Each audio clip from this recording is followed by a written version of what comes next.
Calendar का यह दूसरा पार्ट है। पिछले पार्ट में कैलेंडर के अंतर्गत हमने देख लिया था कॉन्सेप्ट ऑफ ऑड डेज, मतलब ऑड डेज कैसे कैलकुलेट किया जाता है, ठीक है। और उसका पर्पस क्या है वो मैं आज आपको क्वेश्चन सॉल्व करते हुए बताने वाला हूँ बहुत अच्छे तरीके से, ठीक है। इसको दो पार्ट में इसलिए बनाना पड़ा क्योंकि वीडियो काफ़ी लंबा जा रहा था, ठीक है दोस्तों। चलिए, तो आज के वीडियो में हम क्वेश्चन बनाएंगे।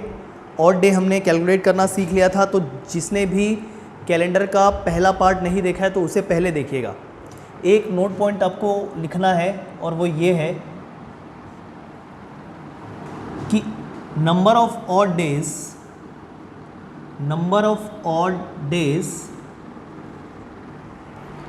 Always less than is always less than 7। जो ऑड डेज की संख्या होगी वो हमेशा 7 से कम होगी, ये मैंने यहाँ पर लिखा हुआ है। क्योंकि जैसे कि मैंने बता रहा था कि 7 से भाग देने पे जो भी शेषफल बचता है और किसी भी संख्या का शेषफल जिस संख्या से भाग देते हैं उससे कम ही होता है कि नहीं। तो 7 से भाग देने मतलब शेषफल हमेशा 7 से कम होगा, मतलब नंबर ऑफ ऑड डेज हमेशा 7 से कम होगा। क्लियर है। लेकिन कहीं पर कैलकुलेट करने से मान लेते हैं कुछ हमने डेज लिखा, हर डेज के ऑड डेज को कैलकुलेट कर लिया और फिर सबको जोड़ दिया नंबर ऑफ ऑड डेज को, और सभी महीने के ऑड डेज को जोड़ने से अगर मान लेते हैं टोटल ऑड डेज अगर 13 आ जाता है, बात समझ में आ रही है। तो मैंने तो कहा था 7 से कम होना चाहिए, तो क्या होगा फिर? कुछ नहीं, फिर से 7 से भाग दे दीजिए। अगर महीने के इंडिविजुअली ऑड डेज को कैलकुलेट करने के बाद सभी महीनों को ऑड डेज को जोड़ दें और वो अगर 7 से ज़्यादा चला जाए तो फिर से उसको 7 से भाग दे दीजिए। ऐसा तब तक करना है जब तक कि ऑड डेज 7 से कम ना मिल जाए। बात समझ में आ रही है? वो क्वेश्चन से और समझ में आ जाएगा, डोंट वरी, अभी बस आप समझते चलिए इतना। तो जब हम 13 को 7 से भाग देंगे तो क्या हो जाने वाला है? रिमाइंडर शेषफल कितना बचेगा? 6। और यहाँ पर फिर ऑड डेज 13 नहीं लिखेंगे, क्या लिखेंगे? 13 के बदले क्या लिखेंगे? 6। एक ही मतलब है। तो ऑड डेज 13 हो या ऑड डेज 6 हो, एक ही मतलब है। क्योंकि 7 के बाद अगर 8 हो रहा है, 7 के बाद अगर 8 हो रहा है तो ये क्या 8 ऑड डेज होगा क्या? नहीं, ये 8 ऑड डेज नहीं होगा। तो क्या होगा? 1 ऑड डे होगा, क्योंकि 7 के बाद एक एक्स्ट्रा है, एक रिमाइंडर बच रहा है जब 8 को 7 से भाग दे देंगे। बात समझ में आ रही है? हर एक 7 के बाद रिपीट हो रहा है दिन, यही तो कॉन्सेप्ट बताया था मैंने पिछले वीडियो में, ठीक है। तो इतनी बातें समझ में आ गई। नंबर ऑफ ऑड डेज हमेशा 7 से कम होगा, और कहीं कुछ परिस्थिति वश 7 से अगर अधिक आ रहा है तो फिर से उस ऑड डेज को 7 से भाग दे दीजिए, तो डेफिनेटली 7 से कम आ जाएगा। क्लियर है? चलिए प्रश्न देखते हैं। कुल 6 प्रश्न हैं हम सॉल्व करने वाले हैं, बहुत ही मज़ा आने वाला है दोस्तों, बहुत ही इजी है। बस वो ऑड डेज आपको समझना था जो आप समझ गए हैं पिछले वीडियो में, फिर भी मैं कोशिश करूंगा इस वीडियो में आपको बताते चलूं। पहले क्वेश्चन का सॉल्यूशन देखिए। 9 फरवरी 1932 मंगलवार, 9 फरवरी 1932 अगर मंगलवार था मतलब ट्यूसडे। अब इतना इंग्लिश हिंदी चलेगा आपका, क्योंकि मैथ्स और रीजनिंग में इंग्लिश हिंदी का फाउंडेशन नहीं होना चाहिए किसी को भी। मंगलवार यहाँ पर लिखा है, वहाँ ट्यूसडे लिख दिया तो कोई बड़ी बात नहीं है। अगर 9 फरवरी 1932 मंगलवार था तो 11 जून 1932 कौन सा दिन था, ये आपको बताना है। मतलब 9 फरवरी 1932 से कहाँ आना है आपको? 11 जून 1932 का दिन आपको बताना है। क्लियर है ना? अब हमको क्या करना है कि number of odd days count कर रहे हैं, क्योंकि ऑड डेज का ही पर्पस होता है कैलेंडर में दिन बताने के लिए, ठीक है। तो कैसे होगा देखिए,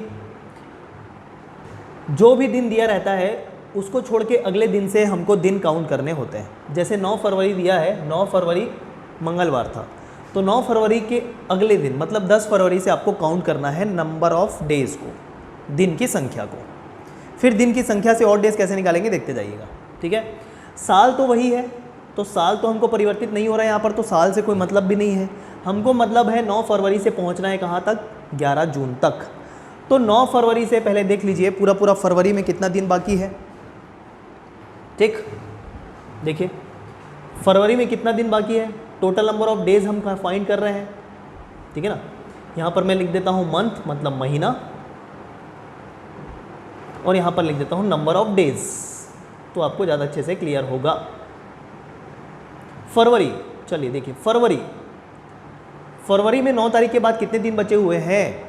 आप बोलेंगे फरवरी 28 दिन का होता है, लेकिन चेक करना पड़ेगा कि वो जो दिया हुआ साल है कौन सा 1932 वो लीप ईयर है या नहीं, क्योंकि लीप ईयर में फरवरी 29 दिन का होता है और नॉर्मल ईयर में फरवरी जो है 28 दिन का होता है।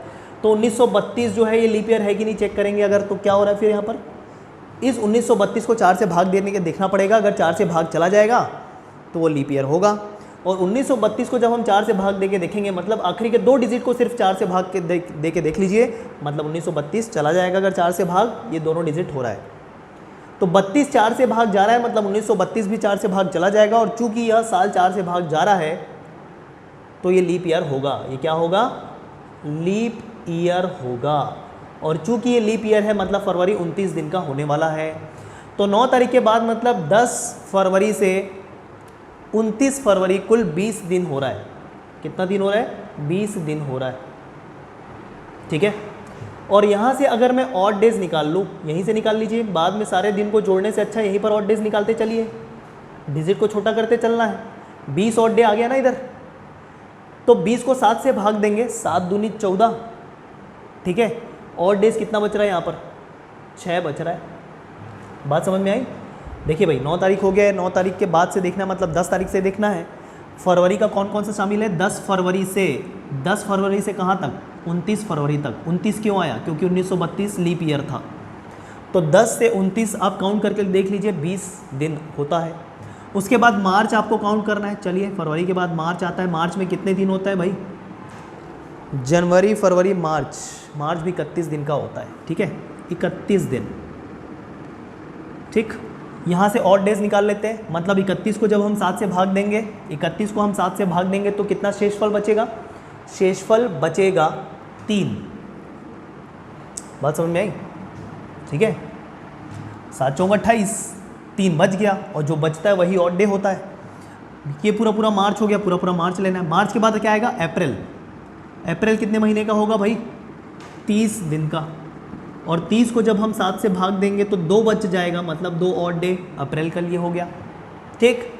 मई के लिए देख लीजिए, मई मतलब 31 दिन का होता है, और 31 दिन की होने की वजह से इसका भी ऑड डेज जो रहेगा वो कितना रहेगा, 3 रहने वाला है, क्योंकि 7 चौक 28, तो 3 बच रहा है 31 से घटाने पर, ठीक है। और फिर जून में हम पहुंच गए, लेकिन जून में कितने दिन लेने हैं हमको, 11 दिन लेने हैं। देखिए जो दिन दिया होता है उस दिन को छोड़ के अगला दिन से लेते हैं, लेकिन जिस डेट में हमको निकालना होता है, चूंकि इसमें डेट नहीं निकला है, दिन नहीं पता चला है, तो इसको भी शामिल करते हैं। मतलब जून का 11 दिन लेना है हमको। जून का कितना दिन लेना है, 1 तारीख से 11 तारीख तक लेना है जून का, मतलब 11 दिन, ठीक है। और 11 दिन मतलब नंबर ऑफ ऑड डेज मतलब 7 एकम 7, ठीक है। 4 बच रहा है रिमाइंडर मतलब शेषफल, और इसी कारण 4 जो हो जाएगा जून के लिए क्या हो जाएगा, ऑड डेज। तो ये मिल गए सभी महीनों के लिए ऑड डेज, और हम पहुंच चुके हैं 11 जून को, है ना। 1 जून से 11 जून मतलब हम 11 जून में पहुंच गए, ये वाले डेट में पहुंच गए, ठीक। वहीं तो पहुंचना था। काउंट कर लीजिए, जोड़ लीजिए, टोटल ऑड डेज कितने आ रहे हैं, 6 3 9, 9 2 11, 11 3 14, और 14 और 4 18, टोटल 18 ऑड डेज आ रहे हैं दोस्तों। और मैंने कहा है जब ऑड डेज 7 से ज़्यादा चला जाए किसी परिस्थितिवश, जहाँ पर हमने सभी महीने के ऑड डेज को जोड़ लिया, तब 18 ऑड डेज आ रहे हैं, तब कुछ नहीं करना होता। क्या करना होता है, इस ऑड डे को एक बार फिर से 7 से भाग दे दीजिए, और जो भी शेषफल बच रहा है वो फाइनल ऑड डे होगा। मतलब 7 दूनी 14 करने से 4 शेषफल बच रहा है यहाँ पर, ठीक। और फाइनली 4 शेषफल बच रहा है, मतलब यही फाइनल ऑड डे होगा, ठीक है। 4 ऑड डे निकल गए कुल, कहाँ से कहाँ तक, 9 फरवरी के बाद से 11 जून तक 4 ऑड डे हो रहे हैं। और फाइनल आंसर निकालने के लिए क्या होता है, हमको 11 जून को कौन सा दिन पड़ रहा है बताना है।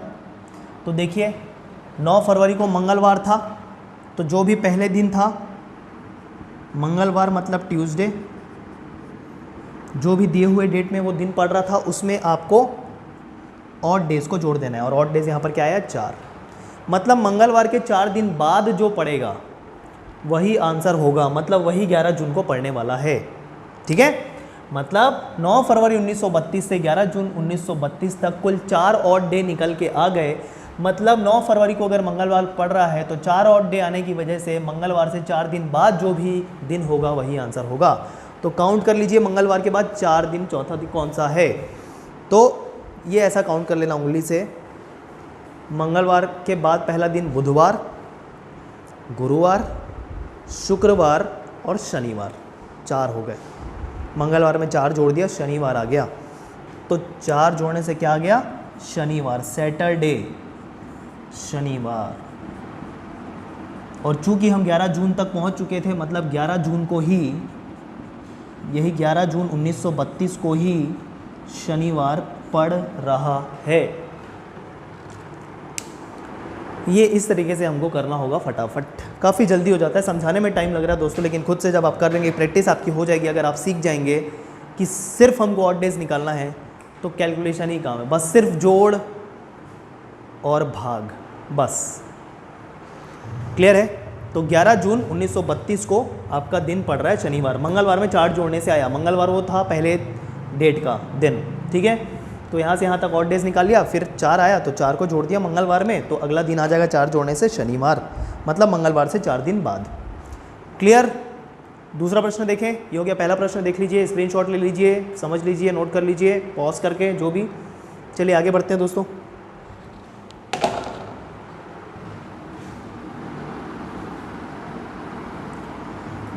बहुत ही इंटरेस्टिंग टॉपिक है।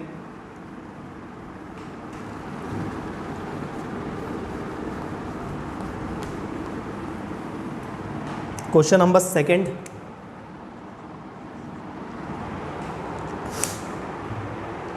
क्वेश्चन नंबर 2 में यह करना है आपको कि अगर 15 अगस्त 1947 को शुक्रवार था तो 26 जनवरी 1950 को कौन सा दिन था। ठीक है, तो चलिए भाई, 15 अगस्त 1947 क्या था, फ्राइडे, शुक्रवार। क्लियर है ना? अब आपको पहुंचना है कौन से दिन, आपको निकालना किस दिन का है, निकालना है 26 जनवरी 1950 का दिन निकालना है कि इस दिनांक को कौन सा दिन पड़ा था।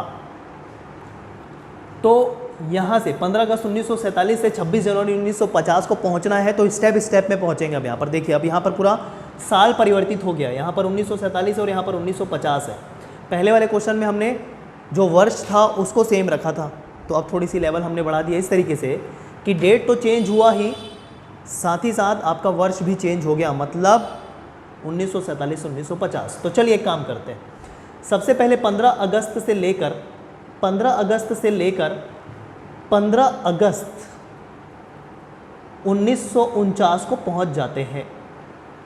अब 1950 क्यों नहीं लिया मैं 15 अगस्त का, तो एक चीज़ समझ लीजिए, पहले क्या करेंगे कि वर्ष से वर्ष तक पहुंचने की कोशिश करेंगे, मतलब 1947 से 1950 तक पहुंचने की कोशिश करेंगे, डेट को सेम रखते हुए। मतलब 15 अगस्त है तो 15 अगस्त को ही मैंने रखा। अब 15 अगस्त 1950 मैंने इसलिए नहीं लिखा क्योंकि 15 अगस्त 1950 में लिखता तो वो 26 जनवरी 1950 से आगे बढ़ जाता, हमको आगे नहीं बढ़ना है। इस कारण मैंने 15 अगस्त डेट सेम रखते हुए वर्ष को परिवर्तित कर दिया, मतलब 1947 से 1949 में पहुँच गया पहले। तो यहाँ से यहाँ तक आने में कितने ऑड डेज पड़ेंगे वो मैं पहले कैलकुलेट कर रहा हूँ। ठीक है, तो देखिए 1947 से 1949 2 वर्ष का समय होता है। कितना होता है? 2 वर्ष का समय होता है, जिसमें एक साल, मतलब जब 1947 से 1948 आएंगे, मतलब 15 अगस्त 1947 से 15 अगस्त 1948 तक आएंगे, तो बीच में एक लीप ईयर पड़ रहा है, कौन सा? फरवरी 1948, क्योंकि 1948 दोस्तों ऐसा साल है जो लीप ईयर है, क्योंकि 4 से भाग जा रहा है, देख लीजिए। ठीक है, और चूंकि ये 4 से भाग जा रहा है मतलब ये लीप ईयर है, मतलब 15 अगस्त 1947 से 15 अगस्त 1948 तक पहुंचेंगे तो फरवरी तो क्रॉस होगा, मतलब 29 दिन का आएगा। और मैंने आपको बता रखा है पिछले वीडियो में कि नॉर्मल ईयर में एक ऑड डे और लीप ईयर में 2 ऑड डे होता है, तो इस 2 वर्ष में एक जो साल होगा वो लीप ईयर होगा और एक जो साल होगा वो कैसा होगा, नॉर्मल ईयर होगा। बात समझ में आई? और लीप ईयर होने की वजह से 2 ऑड डे हो जाएगा और नॉर्मल ईयर होने की वजह से 1 ऑड डे हो जाएगा। कुल कितने ऑड डे हो गए यहाँ तक? 3 ऑड डे हो गए, 3 ऑड डेज हो गए यहाँ तक। कहाँ तक? 15 अगस्त 1947 से 15 अगस्त 1949 तक 3 ऑड डे मिल चुके हैं। मतलब हमारा ये इस दिन में हम पहुँच चुके हैं। बात समझ में आ गई इतनी? ऐसा करना होता है हमको, ठीक। अब 15 अगस्त से कहाँ पहुँचना है? 15 अगस्त से कहाँ पहुँचना है हमको? 15 अगस्त से अगला दिन पहुँचना है 26 जनवरी 1950 पहुँचना है कि नहीं? 15 अगस्त 1949 से 26 जनवरी 1950 पहुँचना है। तो यहाँ तक तो पहुँच चुके, 3 और डेज आ चुका है, मतलब इस डेट तक काउंट कर चुके हैं हम। अगला कहाँ से काउंट करेंगे? 16 अगस्त 1949 से काउंट करेंगे, जैसे कि मैंने आपको कहा है, क्योंकि यहाँ तक तो 3 और डे आ गए ना भाई, इसका काम खत्म हो गया। अगला कौन सा दिन काउंट करेंगे? 16 अगस्त। तो देखिए यहाँ से यहाँ तक कितने महीने आ रहे हैं, काउंट कीजिए। अगस्त आ रहा है, अगस्त में कौन कौन सा दिन आएगा? 16 अगस्त से लेकर 31 अगस्त तक काउंट होगा कि नहीं होगा? ठीक है, कितने आएंगे नंबर ऑफ डेज? पहले ही क्वेश्चन जैसे कर रहे हैं, कितने आएंगे? 16 से 31 कितना होता है काउंट में? 16 से 31 कितना होता है काउंट में? तो अगर बोले 16 से 30 15 दिन होता है और इसको मिला के 31 को मिला के 16 दिन हो जाएगा, ठीक है। तो यहाँ हो गया 16 दिन, और 16 दिन मतलब कितने ऑड डेज?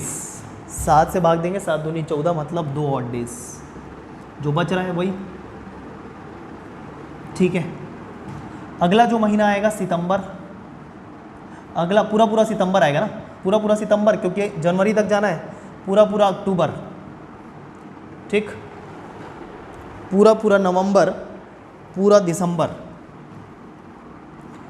सितंबर अक्टूबर नवंबर दिसंबर और जनवरी का 26 तारीख तक। तो फिलहाल देखिए, अब सितंबर में कितने दिन होंगे? सितंबर में 30 दिन होंगे। 30 को 7 से भाग दीजिए, कितना रिमाइंडर बच रहा है? डायरेक्ट करेंगे। अब देखिए 30 दिन है, बार बार वही काम नहीं करेंगे हम, टाइम बचाएंगे। 30 दिन है, 30 को 7 से भाग देंगे, बताइए रिमाइंडर शेषफल कितना बचेगा? 2 बचेगा, 7 चौक 28 करने से, तो 2 ऑड डे, ठीक।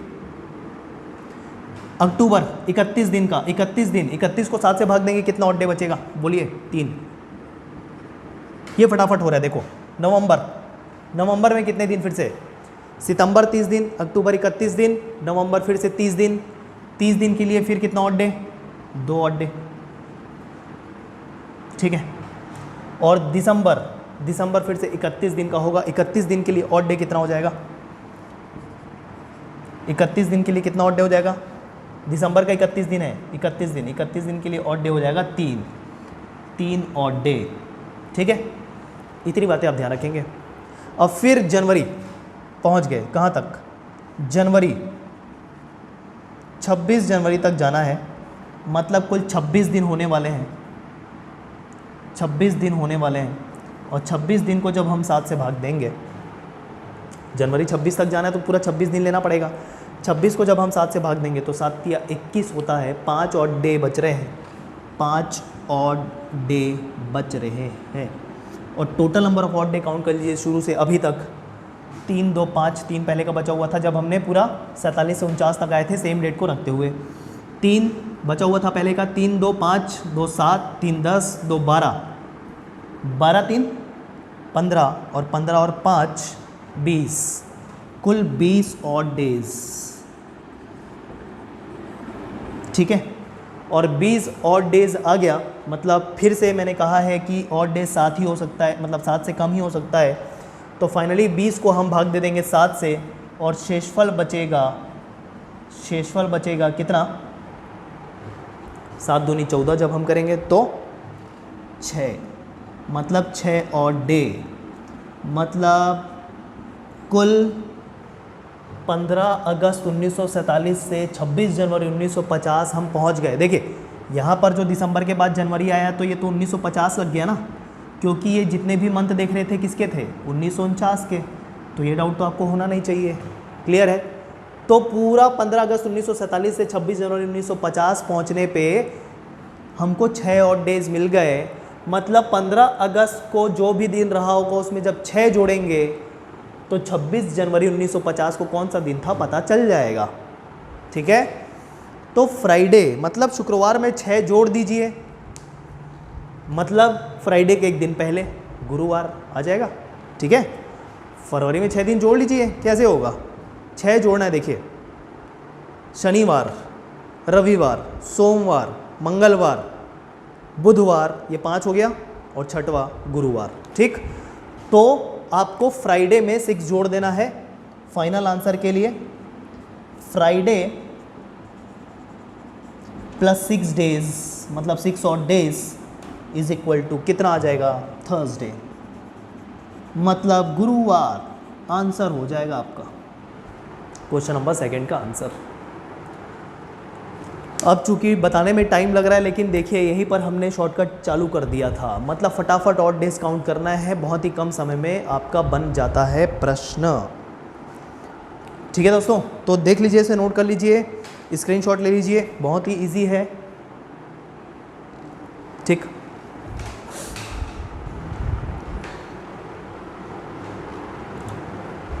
आई होप आपने पॉज करके नोट कर लिया होगा और स्क्रीनशॉट ले लिया होगा। चलिए आगे अगला प्रश्न देखेंगे।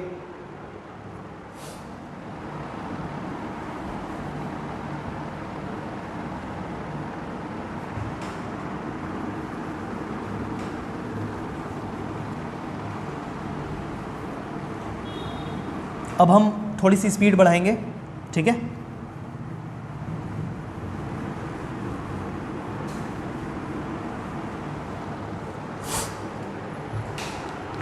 तीसरा प्रश्न कह रहा है, यदि 2008 का पहला दिन मंगलवार था और रमेश का जन्मदिन 21 सितंबर को था, तो 31 सितंबर को उसी वर्ष में मतलब 2008 में ही कौन सा दिन पड़ने वाला है। ठीक है। मतलब 2008 का पहला दिन मतलब 1 जनवरी 2008 को मंगलवार पड़ रहा है, ये आपसे मतलब बताया गया क्वेश्चन में। और रमेश का जो जन्मदिन है वो 21 सितंबर को आता है। तो 21 सितंबर को कौन सा दिन पड़ा था 2008 में ही, यही आपसे पूछ लिया गया है। तो सेम उसी कॉन्सेप्ट से चलना है, मतलब वर्ष चेंज नहीं हुआ है, 2008 ही है। मतलब 1 जनवरी से लेकर आपको 31 सितंबर तक आना है। Total number of odd days count करना है, जितने भी ऑड डेज आ जाएंगे उसको मंगलवार में जोड़ दीजिएगा। तो 21 सितंबर 21 सितंबर का दिन आ जाएगा। लेकिन ध्यान रखेंगे, 1 जनवरी 2008 को मंगलवार दे दिया है, तो 1 जनवरी के बाद से मतलब 2 जनवरी से आपको लेना है। मतलब जब आप जनवरी 2008 लेंगे तो उसमें 30 दिन काउंट करना है, क्योंकि 1 जनवरी को काउंट कर चुका है, ये मंगलवार है। ठीक है।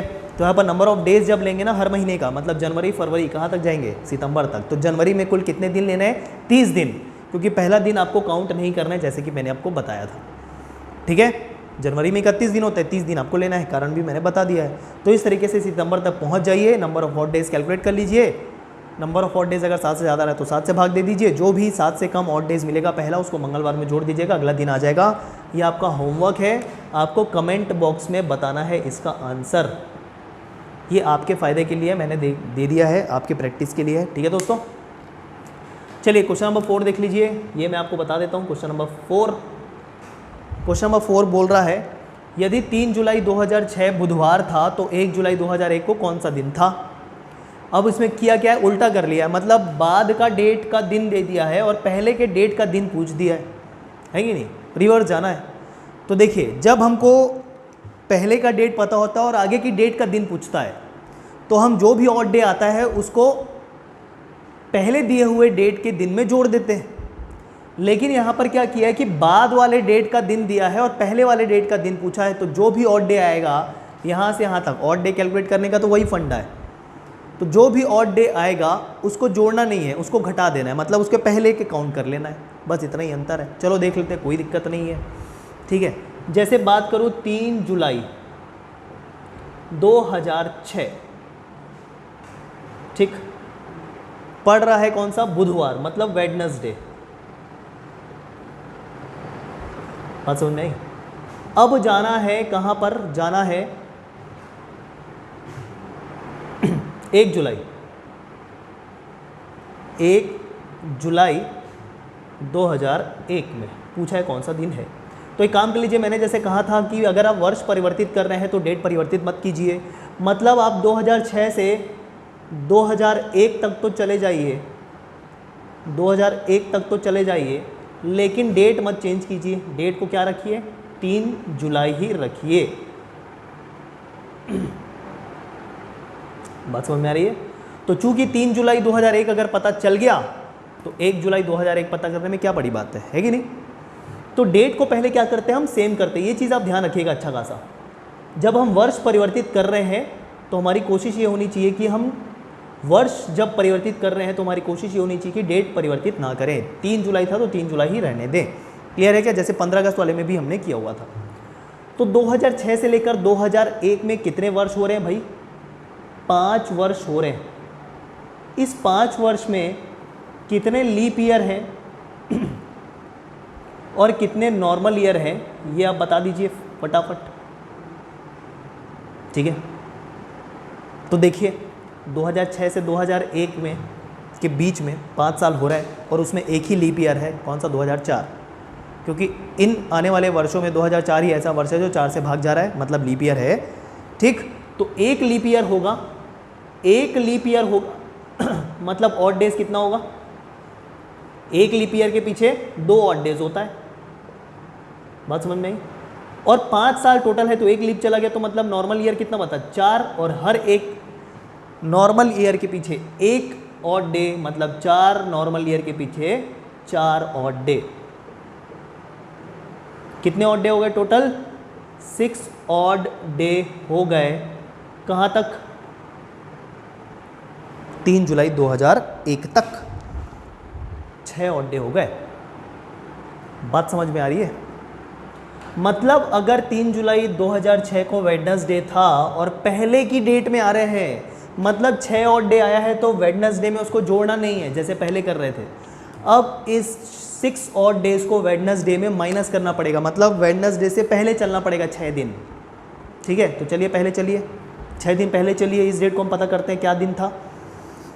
तो वेडनेसडे से 6 दिन पीछे चल रहे हैं, तो पहले दिन पीछे जाएंगे तो मंगलवार, सोमवार, ठीक है, रविवार, शनिवार, ठीक, शुक्रवार और गुरुवार। 6 दिन पीछे चलेगा, गुरुवार, ठीक। मतलब इस दिन क्या पड़ा? गुरुवार पड़ा पीछे चलने से, क्योंकि पहले की डेट में जा रहे थे। रीज़न क्लियर हुआ? गुरुवार, थर्सडे। और चूंकि 3 जुलाई 2001 को गुरुवार था तो 1 जुलाई को 2 दिन और पहले खिसकना है। 3 जुलाई को अगर थर्सडे है भाई तो 1 जुलाई को क्या पड़ेगा? 2 दिन और पीछे खिसकिए, क्या पड़ेगा? वेडनेसडे और फिर ट्यूसडे पड़ेगा, मंगलवार पड़ेगा भाई। आंसर हो गया ये। देखिए कुछ नहीं, मतलब पहले की डेट में अगर जाना है आपको, आंसर पूछा है अगर पहले डेट का, तो ऑड डे को जोड़ते नहीं है, घटाते हैं, मतलब पहले आते हैं, रिवर्स आते हैं। क्लियर है? और जब आगे की डेट का पूछता है तो ऑड डे से हम आगे बढ़ते हैं, बस यही अंतर है आपका। जो चौथे प्रश्न का उत्तर आपका हो गया क्या? मंगलवार, ट्यूसडे। ठीक है, चलिए एक प्रश्न और बच गया जिसे मैं आपको कवर करके दे देता हूँ। उससे पहले एक नोट पॉइंट लिख लीजिए। ये छत्तीसगढ़ ACF 2016 में पूछा हुआ प्रश्न है, कैलेंडर से मैं आपको बता देता हूँ।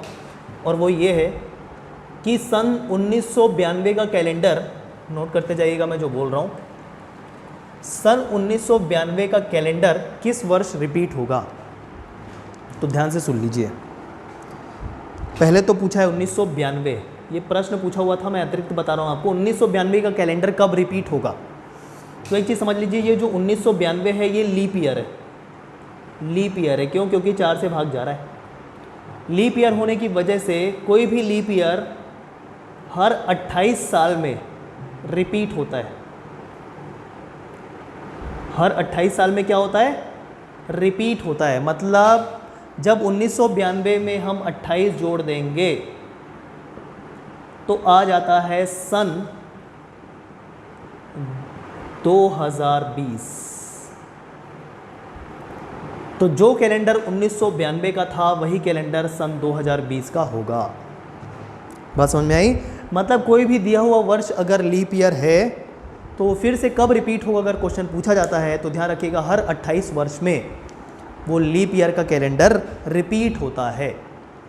तो लीप ईयर होने की वजह से ही 28 जोड़ा, नॉर्मल ईयर तो 28 नहीं जोड़ते, फिर क्या करते हैं उसको कैलकुलेट करते हैं और कैलकुलेट करके फिर जिस भी वर्ष तक ऑड डेज अगर 7 का मल्टीपल आ जाए, मतलब 7 का गुणा आ जाए, तो वो रिपीट करेगा। मतलब वो प्रश्न ज़्यादातर नहीं पूछे जाते क्योंकि वो लेंदी हो जाता है नॉर्मल ईयर वाला।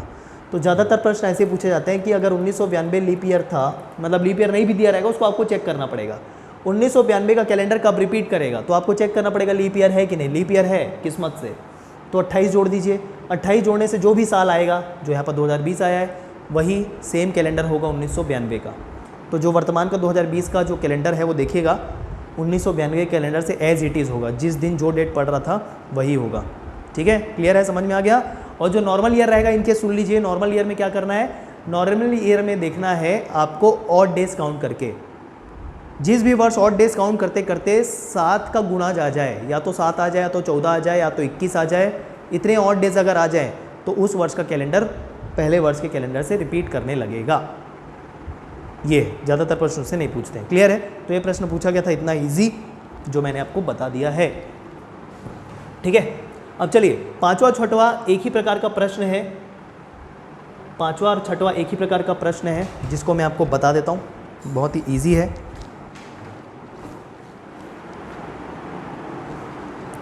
देख लीजिए, कोई एक आपको होमवर्क मिलेगा। तो चलिए आपको पांचवा प्रश्न होमवर्क करना है, छठवां प्रश्न मैं आपको यहाँ पर सॉल्व करके बता देता हूँ। सुन लीजिए ध्यान से। देखिए दोनों एक ही प्रकार का, मतलब एब्सोल्यूट कैलेंडर। एब्सोल्यूट कैलेंडर मतलब उसमें कोई दिन नहीं दिया होगा। जैसे हम पहले के प्रश्नों में क्या कर रहे थे, अगर इस दिन ये पड़ रहा है तो दूसरे डेट में क्या पड़ेगा, इसमें ऐसा नहीं दिया। इसमें डायरेक्ट पूछ दिया क्या 27 मार्च 1967 को कौन सा दिन था, डायरेक्ट पूछ दिया भाई, कुछ नहीं दिया है। तो ऐसे कैसे कैलकुलेट करें, उसको कैलकुलेट करना है इन 4 पॉइंट्स की मदद से।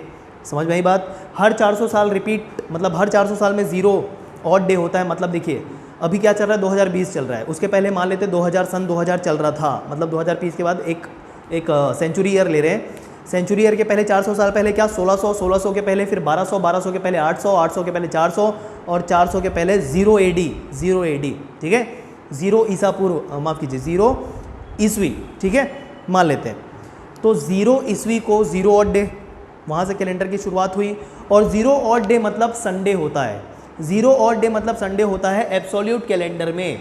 1 ऑड डे मतलब मंडे, 2 ऑड डे मतलब ट्यूसडे, 3 ऑड डे मतलब वेडनेसडे, 4 ऑड डे मतलब थर्सडे। इस तरीके से क्रमागत चलते हैं। 0 ऑड डे मतलब संडे, 1 ऑड डे मतलब मंडे, इस तरीके से एब्सोल्यूट कैलेंडर में जब कोई भी रेफरेंस नहीं दिया होता। क्लियर है क्या?